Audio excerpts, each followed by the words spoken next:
Hello viewers and subscribers, and we'll kick this one off by talking about the 4x100 meter relays by Jamaican women. I think this loss is virtually unacceptable. I think everyone was expecting the Jamaican women to win this one, and imagine the three fastest women in the world this year and you're unable to win the 4x1 relays. There were talks about Kemba Nelson replacing Brianna Williams, a number of other factors that folks brought up, but this one should not have been, because it was basically written down already. I think folks already gave Jamaica the gold medal and they were deliberating who would finish second and third. Never in our wildest thoughts did we think Jamaica would be relegated to second place in the 4x1. So I think this is the most significant upset of the World Championship, and folks will definitely be talking about this at least for the next couple of weeks. We'll now go on to the regular proceeding where we'll run through the top 5 moments, but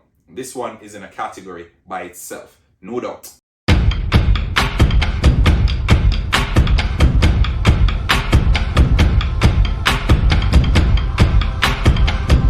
Or 5 takeaways from the World Championship in Eugene, Oregon, recently concluded, of course. Now, big shout out to my sponsors, Quicklink Shipping, RS Sports Store, and CSA Shop. The links to each of those are located in the description. If you're new to the channel, remember, smash the like button and subscribe if you haven't done so as yet. Now, we'll jump straight into it. I think there are a number of big moments from these World Championships.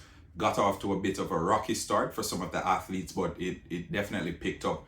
Apart from the commentary, I think there were a lot of key takeaways that we could delve into, but I have singled out 5, and please feel free to leave yours in the comment section as well. I'm inviting you to share your opinions and your feedback as it relates to these World Championship down in the comment section below. Now, first key takeaway, the visa issues, and we spoke about it time and time again. We even did a video on it, the visa issues for a number of athletes traveling from all over the world, in particular Asia as well as Africa, having challenges getting to the World Championship on time. We had Ferdinand Omanyala, the African champion, getting to Oregon 3 hours before his race. So things like those, it shows probably we shouldn't have the World Championship in the United States again, because their policy doesn't change regardless of what's happening, and it's their way, and we knew this was the case before the World Championship ended up in Oregon, but it was decided on and they pushed through with it. I surely hope that's not the case come 2026, when the next World Cup will be held. I sure that's not the case, because you don't want your top football stars, or soccer stars as folks in North America call them, being unable to participate at the World Cup because of visa issues. So I think the visa issues is my number one takeaway. Well, my first takeaway, because we're not doing it in any particular order. I have in number 2, I have Sydney McLaughlin.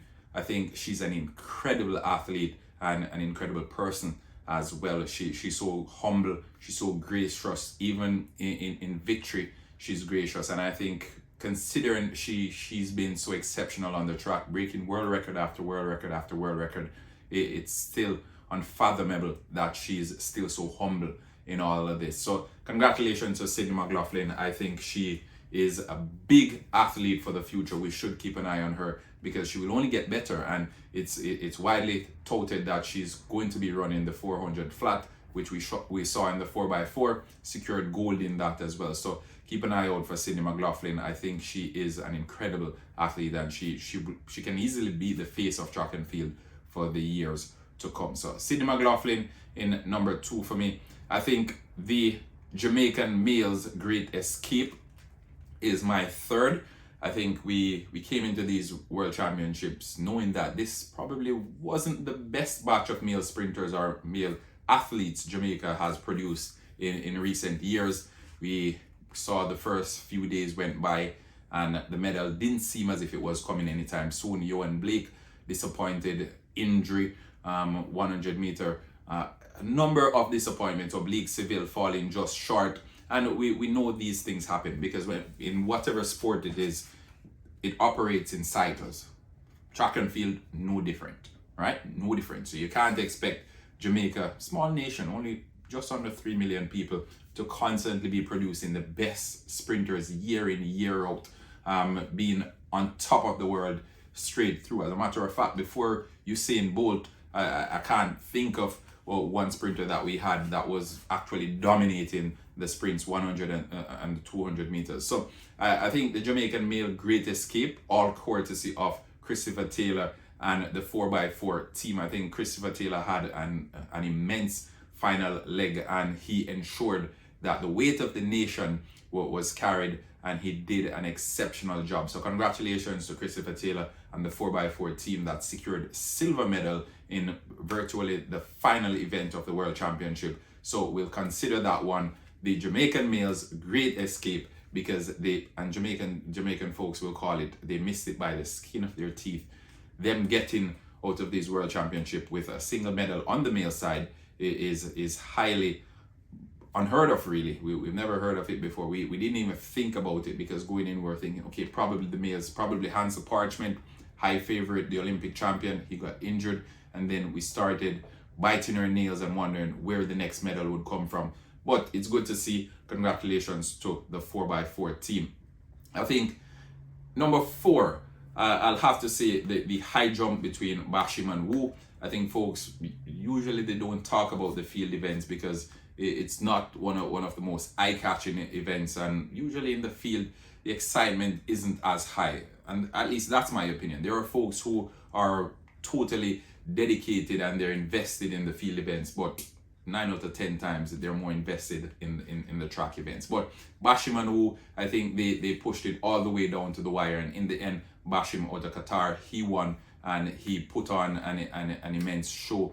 I know the folks in the stands, they enjoyed it, and we at home, we enjoyed it as well. So Bashim and Wu, that's my 4th takeaway. And the 5th takeaway is the 1, 2, 3. And this is not only for the Jamaican women, but also for the US men and what they did. And they showed that the tide has turned again, because a few years ago it was Jamaica who was dominating the 100 and the 200 meters through Usain Bolt and company. Now it's a different story. We saw Noah Lyle, he went down to 19.31 seconds, and we know it doesn't stop there. So the 1, 2, 3 for the US men's in both the 100 and the 200 meters. Hats off to the US team. I know they will be disappointed with falling short in the 4x1, but that's a part of the sport. Also, the 1, 2, 3 by the Jamaican women in the 100 meters, Shelley and Fraser Price leading the charges there and ensuring that championship number 5 ticks the box. So hats off to Mommy Rocket and the Jamaican team of Sharika Jackson and Elaine Thompson-Hera in ensuring that Jamaica secured 1, 2, 3 in the 100 meters. But I want to hear what you, the viewers, have to say. What are your takeaways from the World Championship? You just heard mine, and I'll go through them again. We had the visa issues, we had Sydney McLaughlin, we had Jamaican male sprinters, the Great Escape, we had Bashim versus Wu, and we had finally 1, 2, 3, both from the US men and the Jamaican women. Let's hear what you, the viewers and subscribers, have to say in the comment section. And remember, smash the like button, subscribe to the channel if you haven't yet done so. I hope and trust each and every one of you have a fantastic week. Take care. Until next time.